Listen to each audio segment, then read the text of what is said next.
नताशा सुबह सुबह drawing room में बैठकर जोर जोर से चिल्ला रही थी। उसके चिल्लाने की आवाज रसोई तक सीधी जा रही थी और उसकी तीनों भाभियां आपस में बात करती हैं। अब नताशा को कौन समझाए कि खाना बनने में थोड़ा टाइम लगता है। अब एकदम से खाना उन लोगों को कैसे परोस दूं जब खाना बनकर अभी तैयार ही नहीं हुआ है। अगर थोड़ी देर में ननद जी को खाना नहीं दिया तो बेकार में माँ जी भी हम पर चिल्लाना शुरू कर देंगी। आखिर वो उनसे इतना प्यार जो करती हैं। कुछ भी समझ में नहीं आ रहा कि क्या करूं, और खाना है कि जल्दी बनने का नाम ही नहीं ले रहा। एक काम करो सीता, तुम जल्दी से 1 कप चाय दे दो। मैं कम से कम नताशा को जाकर चाय दे देती हूँ।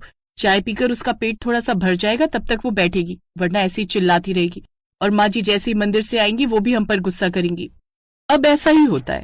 सीता तुरंत ही चाय बनाकर नताशा को ले जाकर दे देती है और नताशा सिर्फ चाय देखकर गुस्से में बड़बड़ाते हुए कहती है, ये क्या भाभी, सुबह के 8 बज गए और खाना खाने का टाइम हो गया और आप मेरे लिए बस चाय लेकर आ रही हो? चाय के साथ में कुछ नाश्ता भी नहीं है क्या? क्या कर रही हो आप तीनों रसोई के अंदर? नताशा, बस नाश्ता बनने ही वाला है। दरअसल सिलेंडर खत्म हो गया था और नया सिलेंडर वाला भी सिलेंडर लगा कर गया है, इसलिए थोड़ी सी देर लग गई थी। बस भाभी, आप तीनों को तो काम ना करने का बहाना चाहिए। कितना भी समझा लो लेकिन आपको कुछ समझ में नहीं आता है। कोई बात नहीं, माँ को मंदिर से आने दो, तभी उन्हें बताऊंगी। नहीं नहीं नताशा, उन्हें ये सब कुछ बताने की क्या जरूरत है? तुम तो जानती हो ना माँ जी तुम्हारी कितनी ज्यादा फिक्र करती हैं। कुछ दिनों पहले तुम्हें बुखार आया था तो उन्होंने डॉक्टर को खींचकर थप्पड़ मार दिया था। और हम तीनों तो उनकी बहू हैं। बहुओं की तो वैसे ही ससुराल में इज्जत नहीं होती। नताशा अब अपने फोन में अपना टाइमर चला देती है और घमंड से अपनी भाभी की तरफ देखते हुए कहती है, तो ठीक है भाभी, मैं आप लोगों को 15 मिनट का टाइम दे रही हूँ। अगर मेरी टेबल पर नाश्ता नहीं आया तो फिर आप तैयार हो जाना माँ का गुस्सा झेलने के लिए, क्योंकि फिर मैं आपको बचाने के लिए नहीं आऊंगी, बल्कि मैं तो माँ को और भड़काऊंगी। बस फिर क्या था।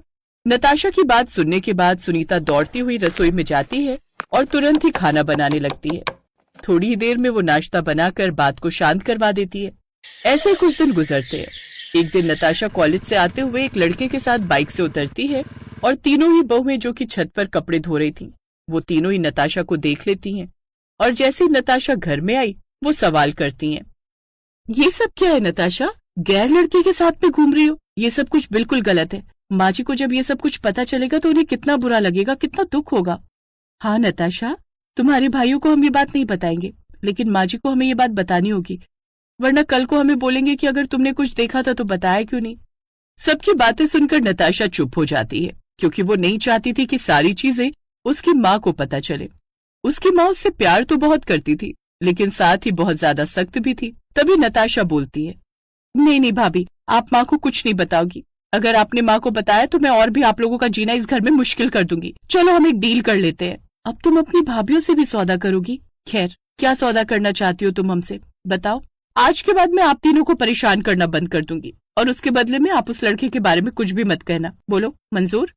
अब तीनों ही भाभियां मान जाती हैं ताकि उन्हें कुछ दिन के लिए घर में सुकून तो मिले। वही अगले दिन दोपहर के खाने में तीनों भाभियां दाल चावल बनाती हैं और नताशा अपने मन में कहती है, क्या यार, ये क्या परेशानी है? दाल चावल तो मुझे बिल्कुल भी नहीं पसंद, इसीलिए घर वालों ने जानबूझकर दाल चावल बनाए हैं ताकि मैं अपनी भाभियों को कुछ सुना भी ना पाऊं।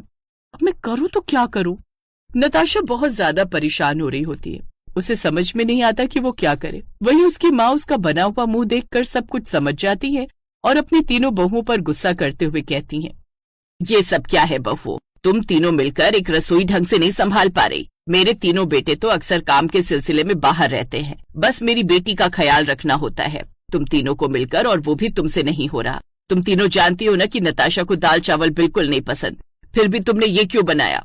अब तीनों बहुएं जानती थी कि नताशा कुछ भी नहीं कर पाएगी, बल्कि भाभियों की हाँ में हाँ मिलाएगी। इसलिए सीता जानबूझकर इतराते हुए कहती है, माँ जी आपको नहीं पता, नताशा दीदी ने ही हमसे बोला था कि उन्हें दोपहर के खाने में दाल चावल खाने का मन कर रहा है, बल्कि इन्होंने तो बोला था कि ये डाइट पर जा रही हैं और रात को खाने में खिचड़ी खाएंगी। कुंती ये बात सुनकर हैरान हो जाती है।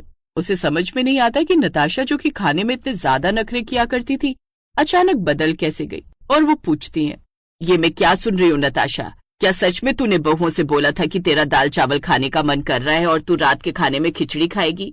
हाँ माँ, मैंने ही बोला था। भाभी अपनी मर्जी से थोड़ी ना कुछ बना सकती हैं। आप तो जानती हो कि इस घर में मेरी ही चलती है। अब ऐसा ही होता है। तीनों ही बहुएं बहुत ज्यादा खुश थी कि उनकी इकलौती घमंडी ननद ने अपना घमंड बिल्कुल छोड़ दिया था। लेकिन वहीं ये सब कुछ कुंती भी नोटिस कर रही थी। कुंती अपने मन में कहती है, जरूर कुछ तो ऐसी बात है। जो बेटी बहुओं की एक नहीं सुनती थी और ना ही चलने देती थी, अचानक कितनी खामोश हो गई है। लेकिन राज क्या है, मुझे पता लगाना होगा। ऐसे कुंती अब अपने तीनों बहू और नताशा पर नजर रखने लगती है। एक दिन नताशा फिर से उसे लड़के के साथ बाइक से उतरती है। कुंती ने ये सब कुछ पहले ही देख लिया था। तभी सीता, गीता और सुनीता ड्राइंग रूम में फिर से नताशा को रोक लेते हैं और गीता बोलती है, दीदी, हमें आपके राज को राज रखने की बात कही थी, लेकिन आपको दोबारा मोहल्ले में इस लड़के के साथ बाइक पर नहीं आना चाहिए था। अगर हमारे अलावा किसी ने देख लिया तब, फिर तो माँ जी से हम क्या, कोई भी आपको नहीं बचा पाएगा। आप जानते हो ना कि माँ जी को ये सब चीजें अच्छी नहीं लगती। भाभी, अब तो मैं आप लोगों की सारी इच्छाएं पूरी कर रही हूँ, ज्यादा नखरे भी नहीं करती, घमंड भी बिल्कुल छोड़ दिया है। कम से कम इतना एडजस्ट तो आप कर ही सकती हैं। और वैसे भी मैंने उसे मना किया था कि मुझे गली तक ना छोड़े, लेकिन बाहर बहुत तेज बारिश हो रही थी और जगह जगह पर कीचड़ था, इसलिए वो लड़का मुझे यहाँ तक छोड़ने आया। वो सब लोग ये सारी बातें कर रहे थे कि तभी कुंती सीढ़ियों से उतर कर आती है, जिसने ये सारी बातें सुन ली थी।